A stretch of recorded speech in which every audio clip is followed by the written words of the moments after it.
Shalom Bapak Ibu, dengan kami di 5 menit penuh harapan kita lanjutkan pembelajaran kita tentang Hakim Simpson ini Bapak Ibu. Saya ingin membacakan ayat Hakim 14, ayat 16. Lalu menangislah istri Simpson itu sambil memeluk Simpson katanya, engkau benci saja kepadaku dan tidak cinta kepadaku.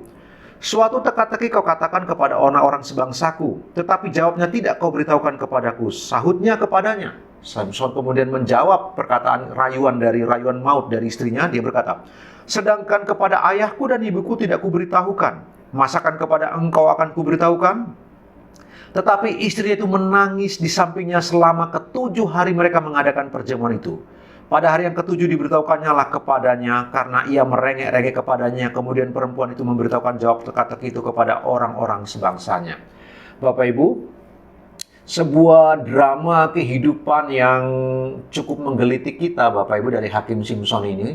Istrinya dengan rayuan mautnya, Simpson masih bisa menjawab, papa mamaku aja nggak aku beritahu, apalagi engkau. Tapi air mata, tangisan itu, air mata buaya mulai dikeluarkan oleh buaya betina ini Bapak Ibu.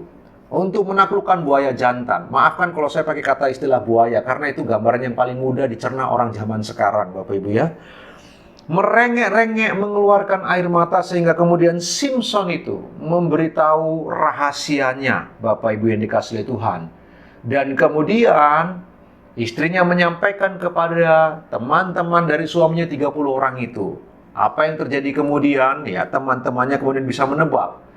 Dan itu membuat Simpson begitu marah Bapak Ibu yang dikasihi Tuhan. Dan dia berkata begini kepada teman-temannya. Sahutnya kepada mereka, kalau kamu tidak membajak dengan lembu betinaku, pasti kamu tidak menebak teka-tekiku. Dia bilang istrinya lembu betina, Bapak Ibu.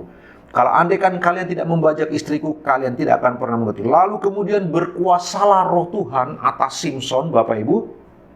Dia pergi ke Askelon, dibunuh 30 orang, Bapak Ibu dikasihi Tuhan. Dia bunuh 30 orang di sana, diambil pakaian mereka, diberikan pakaian-pakaian kebesaran itu kepada orang-orang tadi. Karena dia nggak punya pakaian halus, nggak punya.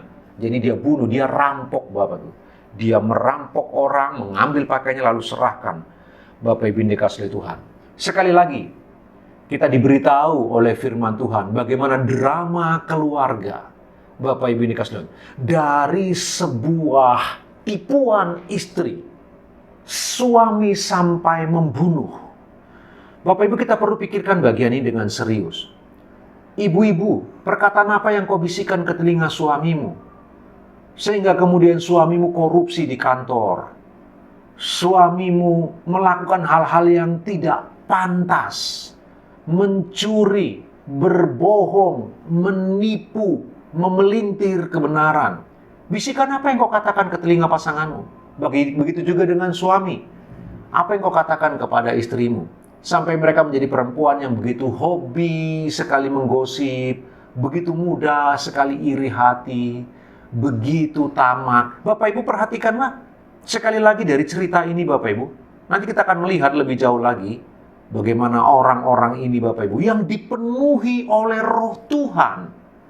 Yang roh Tuhan berkuasa atas Simpson. Tapi roh Tuhan berkuasa itu dia pakai untuk membunuh.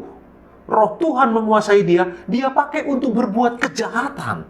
Firman Tuhan berkata, maka berkuasalah roh Tuhan atas dia, lalu pergilah ia ke Askelon dan dibunuhnya 30 orang. Benarkah roh Tuhan memenuhi kita untuk kita berbuat kejahatan? Jelas tidak, Bapak Ibu yang dikasihi Tuhan.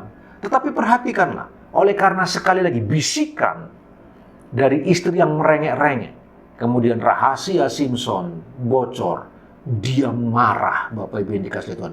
Ayo kita pikirkan bagian dengan serius Bapak Ibu, suami istri, tidak peduli seberapa saleh suamimu, tidak peduli berapa hebat Roh Kudus berkuasa atas suamimu, bisikan-bisikanmu bisa merusak suamimu. Begitu juga sebaliknya, hai suami, tidak peduli berapa rohani istrimu, berapa takut dia dengan Tuhan Yesus Kristus. Tapi kalau bisikan-bisikanmu setiap hari adalah bisikan-bisikan yang rusak, bisikan yang busuk, maka mereka juga akan rusak.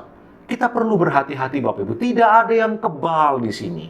Tidak ada yang terlalu hebat dengan pencobaan. Seperti apapun roh Tuhan menguasai seseorang. Seseorang itu juga harus bertanggung jawab terhadap dirinya untuk berlaku benar. Tuhan memberkati Bapak Ibu. Selamat beraktivitas.